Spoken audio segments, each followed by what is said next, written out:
नमस्कार दोस्तों, कैसे हैं आप सभी। आज की कहानी का शीर्षक है पुंसच। सुलोचना का मन बहुत उद्विग्न था। कई दिनों से मन में निराशा सी आने लगी थी। हर समय मन में एक ही बात कचोटती रहती कि चंद दिनों बाद ही वह जीवन के अर्ध शताब्दी का सफ़र तय कर प्रौढ़ावस्था की ओर कदम बढ़ाने वाली है। 50 वर्ष पूरे करने के बाद एक बार पीछे मुड़कर अपनी उपलब्धियों का आंकलन करती है तो मन में कसक सी उठती है। बचपन में सोचा था कि कुछ संचारात्मक कार्य करके आम नारी की छवि से हटकर अपनी एक अलग पहचान बनाएगी। किसी की बेटी, किसी की पत्नी या माँ के रूप में न जानी जाकर अपने नाम से जानी जाएगी। पर ऐसा कुछ नहीं कर पाई वह। स्कूल कॉलेज में हर क्षेत्र में जितनी सक्रिय और अग्रणी रही, विवाह के पश्चात उसका समूचा व्यक्तित्व ही बदल गया। बच्चों और परिवार की सार संभाल में ही समय कब व्यतीत हो गया, इसका एहसास जब हुआ है तो लगता है कि समय उनके हाथ से रेत की तरह फिसल कर दूर जा चुका है। आज कहने को वह एक संपन्न घर परिवार की स्वामिनी है। जीवन की सभी भौतिक सुविधाएं, निजी बंगला, कार, नौकर चाकर एवं अन्य सारे ऐशो आराम उसे उपलब्ध हैं। फिर भी मन की शांति नहीं है। अपने भरे पूरे घर में भी स्वयं को नितांत अकेला पाती है। पति अपने व्यवसाय में इतने लिप्त हो गए हैं कि उन्हें उसकी परवाह ही नहीं। दोनों बेटे भी पिता के साथ ही कारोबार में लगे हैं। एक्सपोर्ट का व्यवसाय होने के कारण दोनों में से एक तो प्राय बाहर ही टूर पर रहता है। दोनों बहुएं भी जॉब करती हैं। एक फैशन डिजाइनर है तो दूसरी इंटीरियर डेकोरेटर। दोनों ही अपने अपने पतियों के साथ सुबह 9 बजे घर से निकलती है तो शाम तक लौटती है। ऐसे में उनके पास भी समय कब रहता है कि फुर्सत से बैठकर कुछ समय उसके साथ गुजार सके। बड़े तो बड़े उनके छोटे पोते पोतियां भी इतनी छोटी उम्र में ही इतने व्यस्त रहते हैं कि अपनी दादी के पास बैठकर अपनी प्यारी सी तुतलाती भाषा में उसका मन बहला सके, इतना भी वक्त नहीं है। जब भी अतीत के दिन याद आते हैं तो मन में आकाश में स्मृतियों की वर्षा से मन और आंखें गहरे तक भीग जाती है। संयुक्त परिवार में बचपन कब बीता पता ही नहीं चला। इसका भान हुआ तो स्वयं को यौवन की दहलीज पर खड़े पाया। उसके परिवार का शिक्षित माहौल होने के कारण उसे भी पढ़ने लिखने की पूरी स्वतंत्रता मिली। उसके दोनों बड़े भाई डॉक्टर थे, पर उसका शुरू से ही कला तथा साहित्य के प्रति रुझान था। अच्छे अच्छे लेखकों की पुस्तकें पढ़ना और उनके लेखन से प्रेरित होकर अपने भावों को अभिव्यक्ति देने में उसकी विशेष अभिरुचि थी। लेखन में रुचि होने के कारण स्कूल कॉलेज की मैगजीन का संपादन भी उसने कई वर्षों तक किया। साहित्य में एमए करने के पश्चात वह पीएचडी करने की सोच ही रही थी कि इसी बीच रवि के यहाँ से विवाह का प्रस्ताव आ गया। हालांकि आर्थिक दृष्टि से रवि और उनके परिवार में खासा अंतर था, पर रवि की शिक्षा और व्यक्तित्व से प्रभावित होकर उसके पिताजी ने रवि के साथ उसका रिश्ता तय कर दिया।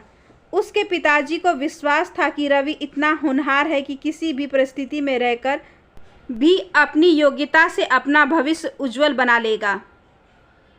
शादी के शुरू के दिनों में तो उसे अपने और रवि के परिवार के जीवन स्तर में बहुत अंतर लगा, पर फिर भी उसने हर परिस्थिति का बहुत सहजता से सामना करते हुए गृहस्थी की गाड़ी को सुचारू रूप से चलाने की हर संभव कोशिश की।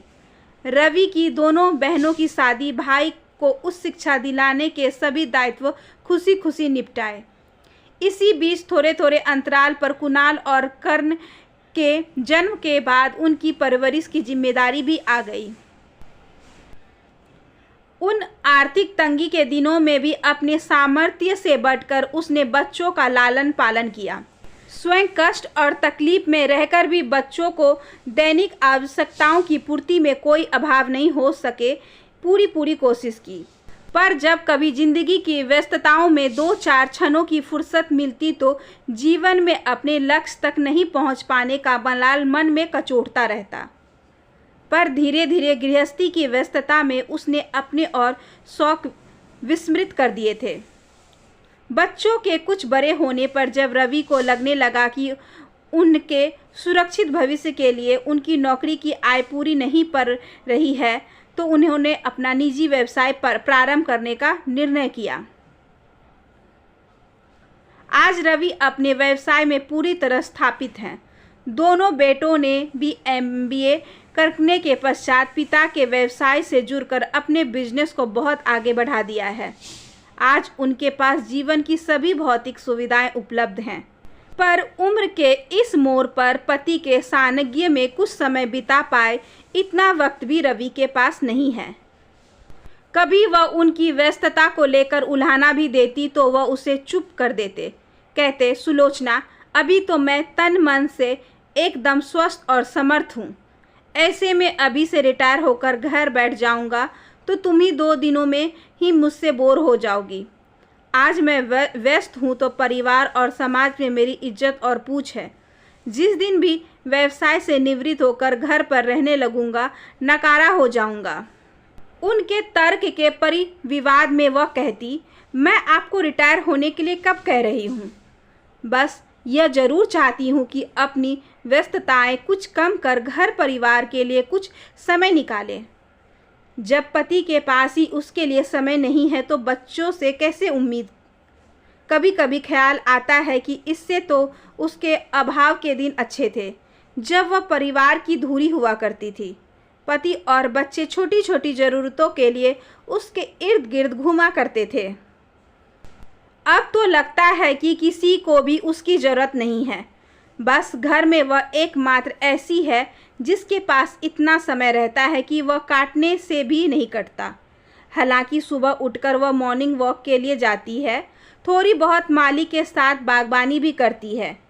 कहने को 1-2 क्लबों की सदस्यता भी उसके पास है, पर कहीं भी उसे मानसिक शांति नहीं मिलती। खाली बैठे बैठे उसके स्वभाव में भी चिड़चिड़ाहट और तलखी आ गई है। मन में रह रहकर एक ही बात उठती है कि काश जीवन को एक नए सिरे से जी पाती। बच्चे अच्छे हैं, बहुएं भी संस्कारी और विवेकशील है, पर फिर भी उम्र का फासला उनकी सोच में कुछ दूरियां ला ही देती है। उनका अब भी किचन में बच्चों की पसंद का कुछ बनाने का मन करता है तो बहुएं तुरंत टोक देती हैं। बहुएं क्या समझेगी माँ के हाथों बने खाने की महत्ता। सुलोचना को लगने लगा कि घर में किसी को भी उसकी परवाह नहीं है। 2 दिन पहले ही घटना के बाद तो उसकी इस धारणा की पुष्टि भी हो गई। रविवार का दिन था। रवि तथा बच्चे सब एक साथ ड्राइंग रूम में बैठे बात कर रहे थे। दोपहर को खाने के बाद कुछ देर आराम करने के पश्चात जब अपने कमरे से निकली तो ड्राइंग रूम में सबकी मिलीजुली आवाज़ें आ रही थी। बीच बीच में अपना नाम आने से उसे उत्सुकता हुई कि आखिर सब उसके संबंध में क्या बात कर रहे हैं। यह जानने के लिए वह उसे जैसे ही ड्राइंग रूम की ओर बढ़ी कि उसे देखते ही कुणाल ने अपने हाथ में रखे कागज को अपने पीछे छुपा लिया। सब कुछ देखते हुए भी अनदेखा करते हुए पूछा, आज सब एक साथ बैठकर क्या बात कर रहे हो? उसके प्रश्न पर एक बार तो किसी को कोई उत्तर नहीं सूझा, पर तुरंत ही कुणाल ने बात संभालते हुए कहा, ऐसे ही हम लोग कोई बिजनेस मैटर डिस्कस कर रहे थे, आइए आप भी बैठिए। वह उन लोगों के पास आकर बैठ तो गई, पर उसके यह एहसास जरूर हो गया कि अब वह उन लोगों के लिए इतनी गैर हो गई है कि अपनी बात भी उसके साथ शेयर करने में वे कतराने लगते हैं। 5-7 मिनट वहाँ पर बैठने की औपचारिकता पूरी करके वह भारी मन से पुनः अपने कमरे में आ गई। रात को सबके बुलाने पर भी वह खाने की टेबल पर नहीं गई। वह भी सबको जतलाना चाहती थी कि यदि उन लोगों के लिए उसकी कोई अहमियत नहीं है तो उसमें भी इतना आत्मसम्मान है कि वह स्वयं को अपमानित नहीं होने दे। रात को रवि ने उसको मनाने की बहुत कोशिश की, पर वह बिना बात किए मुंह फेर कर लेट गई। अपने विषय में सोचते सोचते ही उसकी आंख लग गई। दूसरे दिन सवेरे सवेरे अपने दरवाजे पर ठक ठक आवाज़ सुनकर उसकी आंख खुली तो देखा रवि वहां नहीं थे। शायद जल्दी ही सुबह सैर को निकल गए थे। दरवाजे पर लगातार ठक ठक की आवाज़ जारी थी। उसने तुरंत अपनी नाइटी पर गाउन डालकर दरवाज़ा खोला तो घर के सारे सदस्य एक स्वर में चिल्ला रहे थे, a very happy 50th birthday to you. एक एक सदस्य उसे प्रणाम करता हुआ उसके हाथ में अपना अलग अलग उपहार पकड़ाते हुए उसे जन्मदिन शुभकामनाएं दे रहा था। हताहत इतना सब कुछ हो जाने पर कुछ पल के लिए वो तो किंग कर्तव्य विमूढ़ हो गई थी। रवि ने उसके कंधे पर हाथ रखते हुए कहा, सुलोचना, किन ख्यालों में खो गई हो? देखो, सब तुम्हें जन्म दिवस की शुभकामनाएं दे रहे हैं। तो वह सामान्य हुई। सबने उसकी पसंद का ध्यान रखते हुए उसकी रुचि के अनुरूप पर्स, परफ्यूम, साड़ी, घड़ी आदि उपहार दिए थे। वह हैरान थी कि बच्चों ने कितने प्यार और योजनात्मक तरीके से उसके लिए उपहारों का चयन किया था। अपने प्रति सबका इतना प्रेम देखकर वह अभिभूत हो गई थी।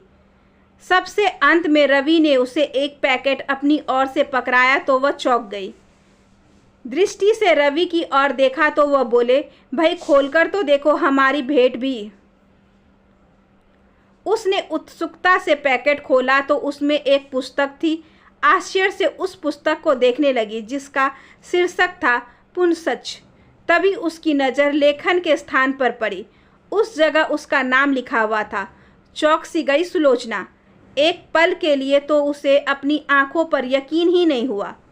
रवि ने उसकी ओर देखकर मुस्कुराते हुए कहा, तुम्हारी लिखी पुरानी कहानियों को बहुत मुश्किल से ढूंढकर बच्चों ने उनको इस कथा संग्रह में संकलित किया है। तुम्हारी चिर संचित अभिलाषा को साकार करने के लिए भी हम सबने मिलकर तुम्हें यह भेंट देने का निश्चय किया। ये सब कार्य तुमसे छुपकर हमने इसलिए किया क्योंकि हम तुम्हें सरप्राइज देना चाहते थे। मुझे लगने लगा था कि जीवन के प्रति तुम्हारा दृष्टिकोण नकारात्मक हो रहा है। मैंने सोचा यदि तुम किसी संरचनात्मक कार्य में संलग्न हो जाओ तो तुम शायद अपने आप को उपेक्षित महसूस ना करो। मैंने बच्चों से इस विषय में सलाह मशवरा किया तो सभी को मेरा सुझाव ठीक लगा और वे जी जान से इस योजना को कार्य रूप देने में जुट गए। इन चारों ने मिलकर बड़े परिश्रम से इस कथा संग्रह को प्रकाशित करवाया है। कहते हुए रवि बच्चों की ओर गर्व से देखने लगे। कुछ देर रुककर रवि फिर बोले, आज तुम्हारा यह भ्रम भी दूर कर दूं कि उस दिन ड्राइंग रूम में तुम्हें देखकर हम क्यों चुप हो गए थे। वह इसलिए कि हम इस कथा संग्रह का नाम तय कर रहे थे। हम नहीं चाहते थे कि इस बात की कोई भनक भी तुम्हें लगे। तुम्हारा यह सोचना गलत था कि हम तुम्हारी आलोचना कर रहे थे। तुम्हारी साहित्यिक अभिरुचि से मैं सदा से ही वाकिफ रहा हूँ। यह भी जानता हूँ कि मेरी और परिवार की जिम्मेदारियाँ निभाने में ही तुम्हें समय नहीं मिला कि तुम अपनी प्रतिभा को उजागर कर सको। मैं तुम्हारे बीते हुए वर्षों को तो नहीं लौटा सकता, पर तुम्हारा वर्तमान और भविष्य उज्जवल हो, यह सोचकर पुंसच का प्रकाशन करवाया है कि देर से ही सही एक बार फिर तुम अपनी साहित्यिक यात्रा पुनः आरंभ कर सको।